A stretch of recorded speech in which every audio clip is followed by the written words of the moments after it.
Uncle Radhe Radhe. Radhe Radhe. Uncle आज का जो मेरा क्वेश्चन है वो ये है, हमारे संसार में बहुत सारे धर्म हैं, तो सर्वश्रेष्ठ धर्म कौन सा है और धर्म का सत्य क्या है? आज आपने बहुत सही क्वेश्चन पूछा है कि हमारी दुनिया में इतने सारे धर्म हैं, उनमें श्रेष्ठ धर्म कौन सा है। इस बात को कह पाना बहुत ही मुश्किल है कि श्रेष्ठ धर्म कौन सा है और अश्रेष्ठ धर्म कौन सा है। अगर एक नज़र में देखा जाए तो हर धर्म अपनी जगह श्रेष्ठ है। कोई भी धर्म ना छोटा है ना बड़ा है। हर धर्म परमात्मा तक पहुंचाने का कार्य करता है। हर धर्म आपको यह जानकारी देता है कि भगवान है, ईश्वर है और उस तक प्रत्येक व्यक्ति पहुंच सकता है। लेकिन आपको यह जानकर आश्चर्य होगा कि धर्म भगवान तक नहीं पहुंचाता। कोई भी धर्म इस बात का दावा नहीं करता कि आप परमात्मा तक पहुंच सकते हो, गॉड तक पहुंच सकते हो, अल्लाह तक पहुंच सकते हो। इस बात को कोई भी धर्म नहीं कहता, क्योंकि धर्म बनाने वालों ने सिर्फ इसके रास्ते बताए हैं, आपको पहुंचने का रास्ता बताया है।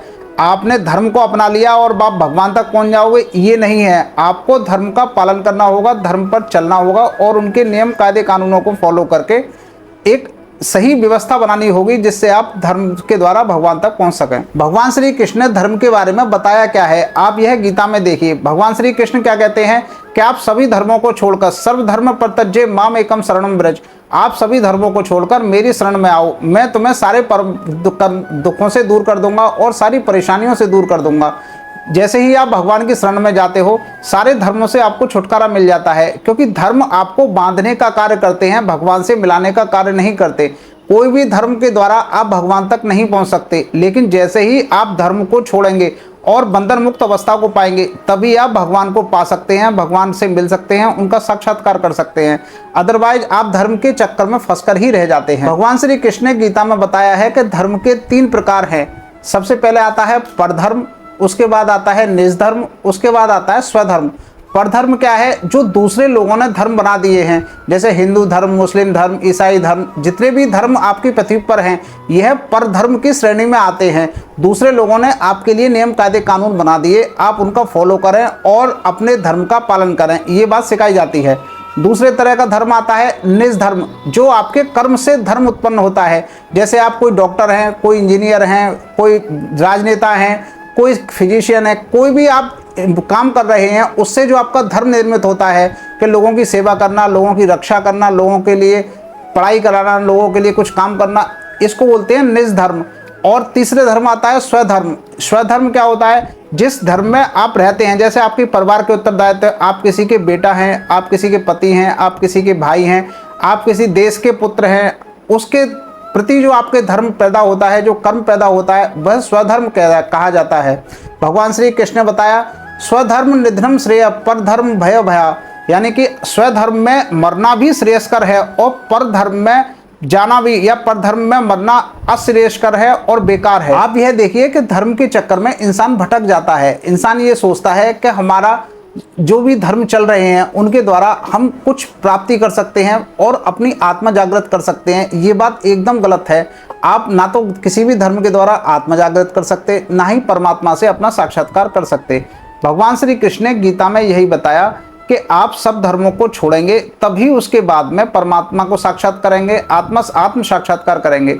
उससे पहले आप किसी भी धर्म में रहिए, आप परमात्मा और आत्मा किसी से भी नहीं मिल सकते और ना ही इस अस्तित्व से मिल सकते हैं। आप यह देखिए कि जिसने भी धर्म को बनाया, जैसे बुद्ध धर्म को आप लीजिए, तो बुद्ध धर्म ने बुद्ध धर्म नहीं बनाया।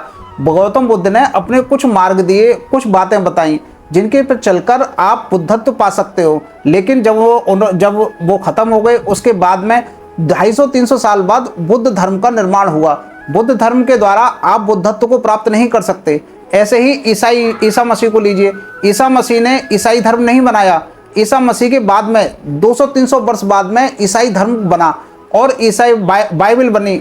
ईसा मसीह ने बाइबल को नहीं बनाया, बाइबल को कई लोगों ने मिलकर बनाया, और जिस पे चलकर आदमी कोई भी गॉड को नहीं पा सकता। ऐसे ही आप अन्य किताबों को लीजिए, उन पर चलकर आप परमात्मा को नहीं पा सकते। इससे आदमी भटक जाता है सिर्फ और परमात्मा को नहीं पा पाता। तो अंकल जब धर्म से भगवान को नहीं पाया जा सकता, तो फिर धर्म का पालन करना क्या बेकार है?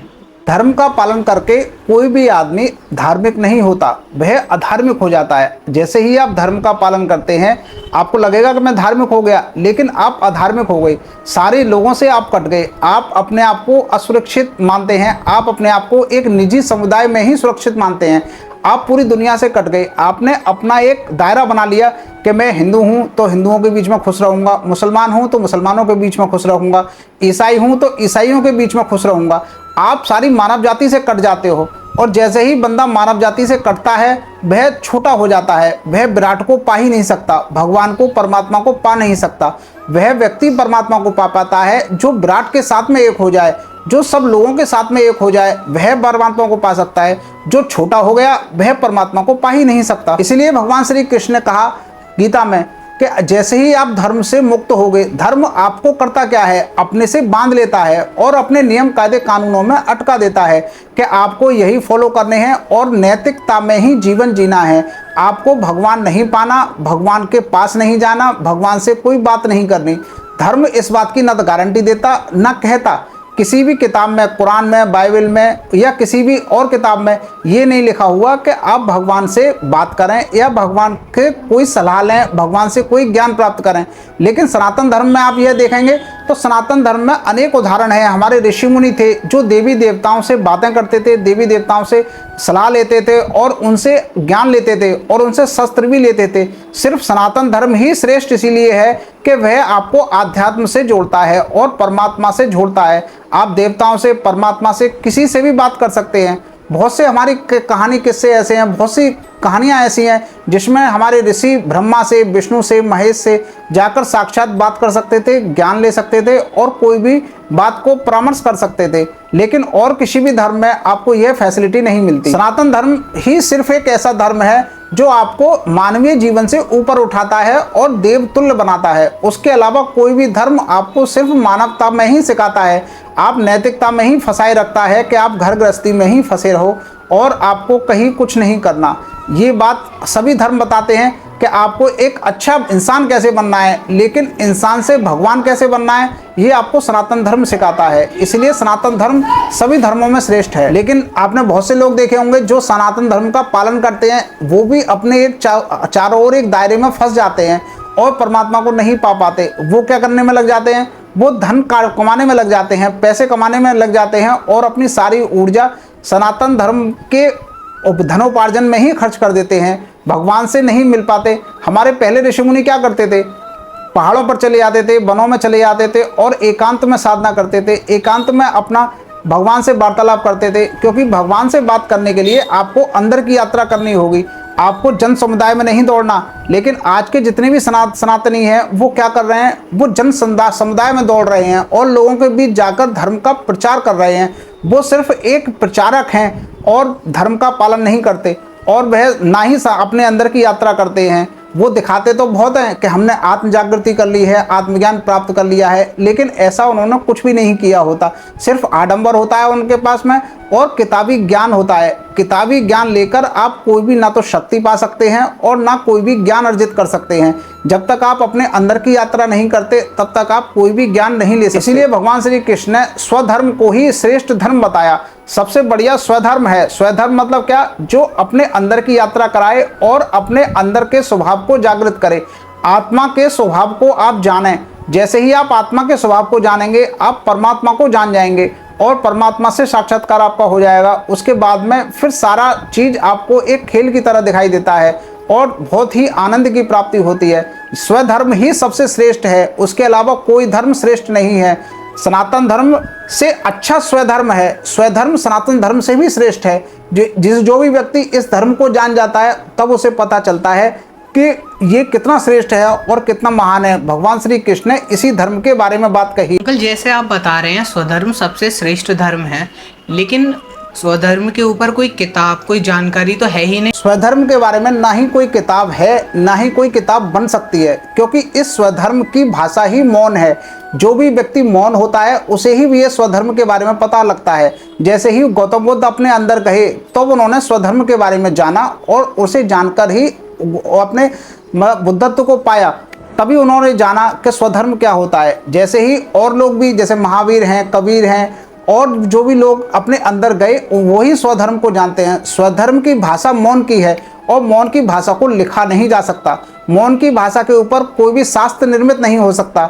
मौन की भाषा को आप कैसे बताएंगे, कैसे लिखेंगे? इसीलिए स्वधर्म के बारे में ना तो कोई चर्चा होती है, ना ही कोई व्यक्ति बताता है, और ना ही कोई व्यक्ति इसके बारे में शास्त्रों को निर्मित कर सकता है, क्योंकि शास्त्रों को लिखने के लिए भाषा की जरूरत होती है, जबकि ये भाषा मौन की भाषा है। 3 भाषा होती हैं आदमी के जीवन में। सबसे पहले शब्दों की भाषा, उसके बाद में मौन की भाषा, उसके बाद में प्रेम की भाषा।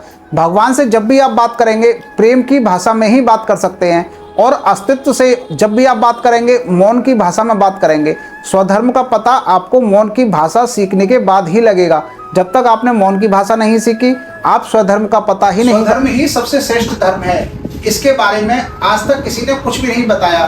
गौतम बुद्ध ने भी इतना ही कहा कि आप मौन हो जाइए, तभी आप स्वधर्म को जान पाएंगे, क्योंकि इसकी भाषा निर्मित हो नहीं सकती। यह आपके अंदर का धर्म है। जैसे ही आप अंदर की यात्रा करेंगे, मौन होंगे, आपके सारे प्रश्नों के उत्तर आपके अंदर से आएंगे।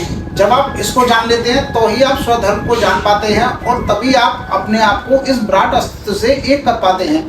जैसे ही आप विराट अस्तित्व से एक होते हैं, आपको स्वधर्म की भाषा भी समझ में आती है और स्वधर्म भी समझ में आता है। यह धर्म सबसे श्रेष्ठ है। इस धर्म को पाकर ही आप परमात्मा का साक्षात्कार कर सकते हैं, बात कर सकते हैं अस्तित्व से, और परमात्मा को देख सकते हैं। उससे पहले आप इस काम को नहीं कर सकते। इसलिए भगवान श्री कृष्ण ने यह बताया कि आप सब धर्मों को छोड़कर स्वधर्म में आइए और अपने अंदर की यात्रा कीजिए, आत्म साक्षात्कार कीजिए, तभी आपको स्वधर्म के बारे में पता चलेगा। और इसके पता लगने के बाद ही आप अपनी आत्मा को मुक्त कर पाएंगे और सब चीज़ों को देख पाएंगे, इस पूरे संसार को देख पाएंगे। एक अलग ही दुनिया आपके सामने खुलती है जिसका कोई जवाब नहीं है, लाजवाब है, आनंद की अनुभूति होती है। और तभी आप जान पाते हैं कि ये सारे धर्म एक षड्यंत्र हैं और स्वधर्म ही श्रेष्ठ है। सारे धर्म एक षड्यंत्र हैं। राधे राधे, जय श्री कृष्ण।